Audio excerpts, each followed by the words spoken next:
Pakistan def cricket team ने श्रीलंका को शिकस्त देकर टी20 वर्ल्ड कप जीत लिया। डेफ इंटरनेशनल क्रिकेट काउंसिल टी20 वर्ल्ड कप 2024 के फाइनल में पाकिस्तान डेफ क्रिकेट टीम ने श्रीलंका को 88 रन से हराया। शारजा में खेले गए मैच में पाकिस्तान डेफ टीम ने मुकर्ररा 20 ओवर्स में 6 विकेट पर 151 रन बनाए। हदफ के ताक़ब में श्रीलंका की टीम 63 रन बनाकर आउट हो गई।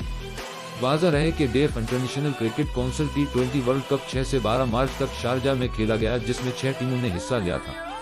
दूसरी जानिब चेयरमैन पीसीबी मोहसिन नकवी ने टी20 वर्ल्ड कप 2024 जीतने पर पाकिस्तानी डेफ क्रिकेट टीम के खिलाड़ियों को मुबारकबाद दी है। चेयरमैन पीसीबी मोहसिन नकवी ने कहा कि पाकिस्तानी डेफ क्रिकेट टीम के खिलाड़ियों ने फाइनल में शानदार कारकर्दगी का मुजाहिरा किया।